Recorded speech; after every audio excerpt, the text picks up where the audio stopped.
Sziasztok, én Spirit vagyok, és ebben a videóban egy újabb sorozatot hoztam. Ez nem más, mint az Oda át, Supernatural. A rövid történetet fogom elmondani, minimális spoilerrel, nem akarok nagyon spoilerezni. A sorozat elméletileg dráma, horror, thriller, misztikus amerikai varázslat. Ez van így a címkéknél, ha megnézitek. Viszont a horror része az csak az első évad első felére vonatkozik, utána semmi olyan durvan nem történik, amit horrornak lehetne nevezni szerintem.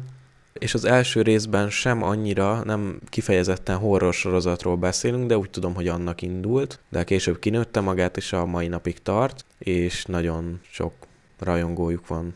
Tipikusan jó sorozat annak, aki szereti a misztikus vagy bármilyen ilyen lényekkel kapcsolatos sorozatokat, varázslatos vonal is van benne. A történet két testvérről szól, Sam és Dean Winchesterről, akik különböző lényekre vadásznak, például vérfarkasokra, vámpírokra, de még egy rakat lényre, szellemekre, stb. Történet elején betekintést nyerhetünk Sam és Dean kisgyermek korára, amikor anyjuk fura módon, fura körülmények között meghalt.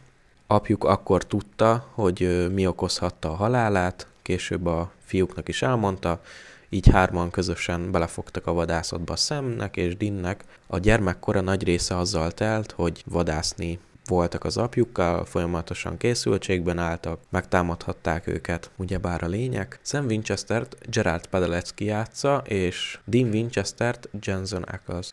Jensen, ha jól tudom, szappanopera sorozatban is szerepelt, szóval egészen rugalmas színészekről beszélünk, és nagyon jó összhangot alkotnak. Visszatérve a sorozat sztoriára, kiskorukban, ugye, mint azt korábban említettem, apjukkal vadászni jártak folyamatosan. Sam egy idő múlva megelégelte ezt, és inkább azt mondta, hogy a tanulmányaira szeretne koncentrálni. Úgy is tett.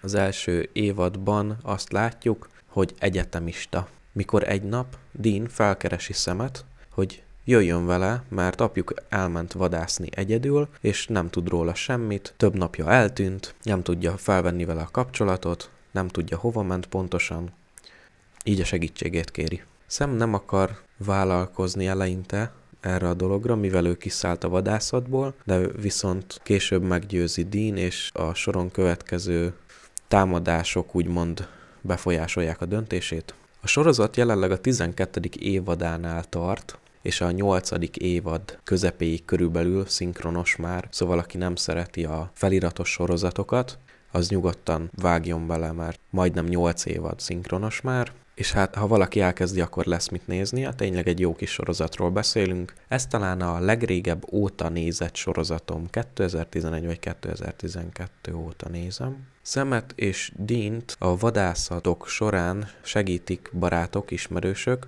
még a gyerekkorukból, és a későbbiekben még jó pár kalandban lesz részük, jó pár emberrel találkoznak, és jó pár lénnyel találkoznak. Úgyhogy aki szereti az ilyesfajta kalandosabb, misztikus sorozatot, annak szerintem ez tökéletes.